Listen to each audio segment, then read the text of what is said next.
North Carolina's home for real arts, real lineage, real training. This is Jason here at RMAA. This week I had a little extra time on my hands to do the holiday weekend, so we're going to shoot another video. What we're talking about is what in the hell are you doing? A lot of times I go into gyms and I see guys haplessly beating on the pads like this.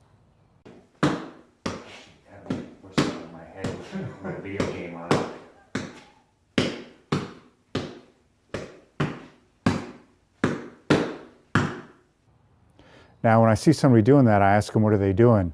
They're like, I'm hitting someone in the face. Then I'm like, well, why are you hitting them in the face? I want to knock them out. Well, how are you going to knock them out?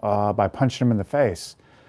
Another common thing you're seeing now is these guys, and they got their pool noodles that they stole from their kids, and they get their students to get into defensive stances, and they beat them with the pool noodles.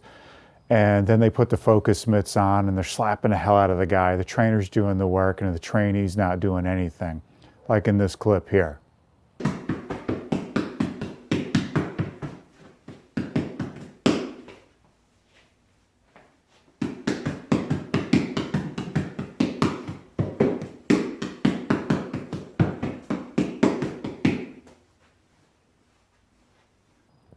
Now, what you have to realize is when you train, and you need to know your targets. I mean, like, what in the hell are you doing when you're beating the pads?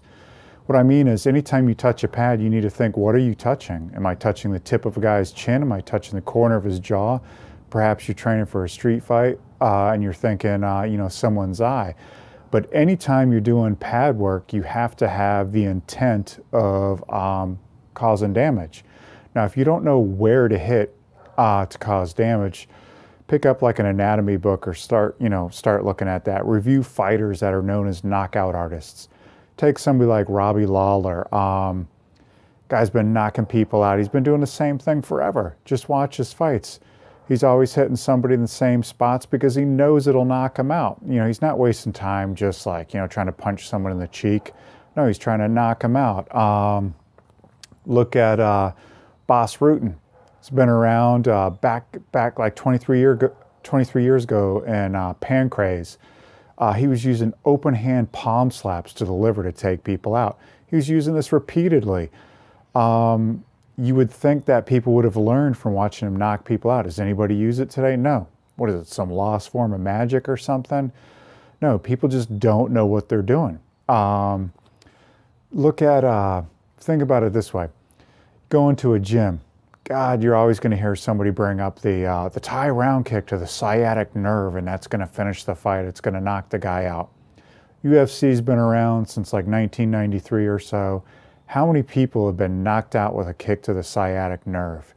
You might have had, say, 5 or 6 fights ended in the last 23 years due to somebody's leg over the course of 3 to 5 rounds being beaten to a pulp, and they're just unable to answer the bell. And then you had the one famous Silva leg break or whatever, But still, this isn't kicks to the sciatic nerve. So why would you train something like that, kick to the sciatic nerve? Train something that you know is going to knock somebody out. Hit them on the button. Hit them in the temple, Just study fighters that are knocking people out. So every time you're doing pad work, you have to have this kind of intent. Not only do you have to have the intent to hit the target, you have to train like you mean to do damage.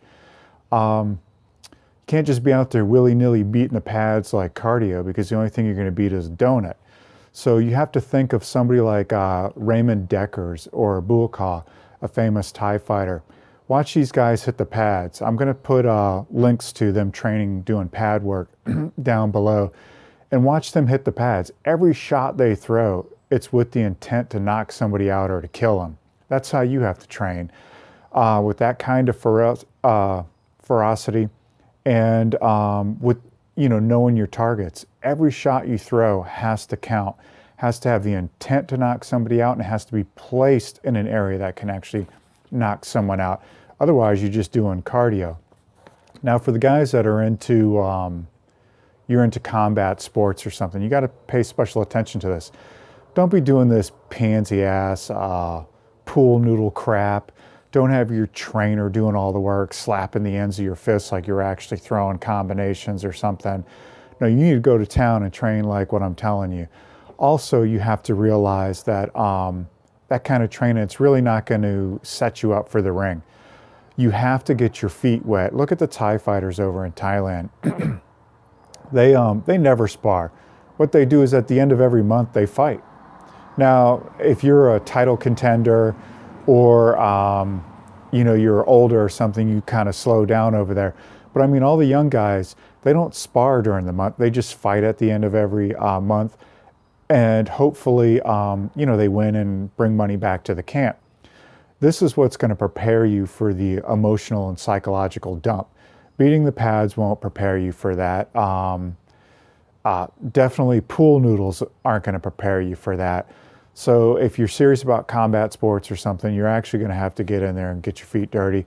But in the meantime, while you're training, train with the intent to knock somebody out.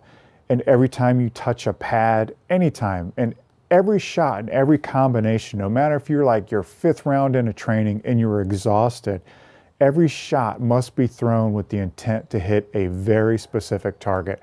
This is the only thing that's going to help you out. If you're just willy-nilly wailing away on the pads, like I said, that's great if you're fighting donuts or something. But if you're fighting to win, you better know what you're doing. Hopefully this helps you out. Take care, and we'll see you next week.